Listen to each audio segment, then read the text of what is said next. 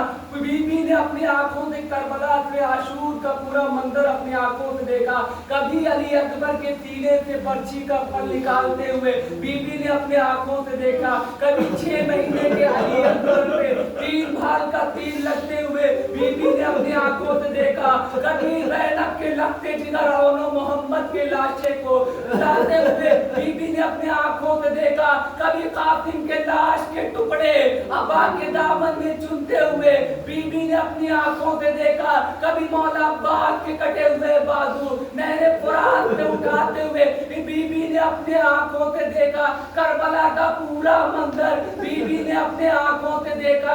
ہاں عزادارو آخری خدمت بھی جناب فضا نے امام حسین علیہ السلام کی انجام دی. عزادارو خدا آپ کو کوئی غم نہ دے سوائے غم سید الشہداء کے. عزادارو کس کے دل میں یہ تمنا نہیں ہوتی کہ وہ کربلا نہ جائے؟ ہر انسان کی، ہر محب اہل بیت کی یہ تمنا آرزو ہوتی ہے کہ زندگی میں کم سے کم ایک مرتبہ ہم سید الشہداء امام حسین علیہ السلام کے روضے کی زیارت کر لیں، ایک مرتبہ امام حسین کی زیارت کر لیں. لیکن کسی مجبوری کی بنا پر یا کسی بیماری کی وجہ پر اگر انسان کربلا نہ پہنچ پائے تو اتنی تمنا تو ضرور ہوتی ہے کہ کم سے کم کربلا کا کفن مل جائے. عزادارو ایک شخص تھا اور وہ کربلا گیا اور جانے کے بعد وہ چاہتا تھا کہ ہم کربلا میں ہم مر جائیں، ہم انتقال کر جائیں اور ہمیں حرم امام حسین علیہ السلام میں دفن کر دیا جائے. ایک مرتبہ وہ کربلا گیا، موت نے ہی واپس چلایا. دوسری مرتبہ کربلا گیا، موت نے ہی واپس چلایا. چوتھی مرتبہ جب وہ کربلا گیا تو وہ وہیں پر ٹھہر گیا اور 18 سال اس نے حرم امام حسین علیہ السلام نے گزار دی لیکن موت نہیں آئی.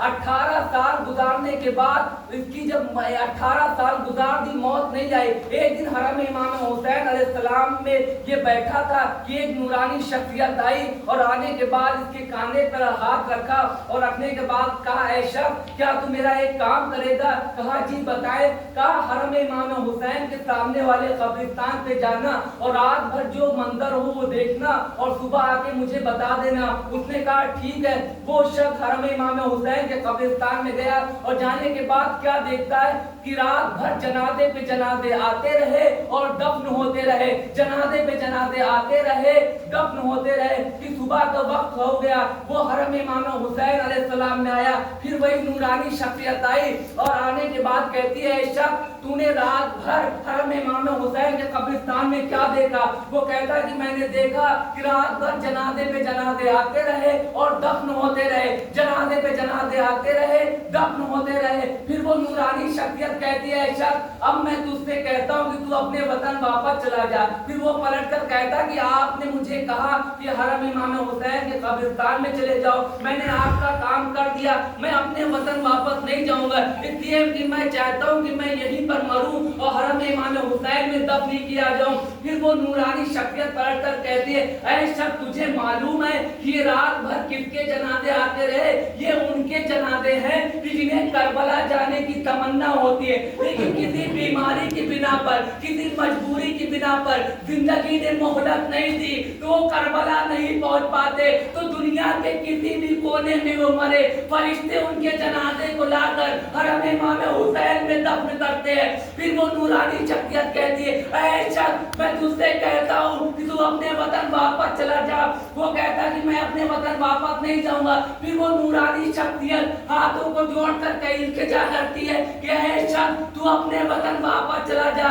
پھر وہ پلٹ کر کہتا ہے اے نورانی شخصیت آپ بار بار مجھ سے التجا کیوں کر رہے ہیں کہ میں اپنے وطن واپس چلا جاؤں؟ پھر وہ نورانی شخصیت پلٹ کر کہتی ہے کہ اے شخص جب تو 18 سال پہلے اپنے وطن کو چھوڑ کر آیا تھا تو تیری ایک ننھی سی بچی تھی، اور آج وہ مکمل جوان ہو گئی ہے اور روز میرے روضے پہ جاتی ہے اور گھڑی کو پکڑ کر کہتی ہے اے سکینہ کے بابا مجھے میرے بابا سے ملا دے، اے سکینہ کے بابا مجھے میرے بابا سے ملا دے۔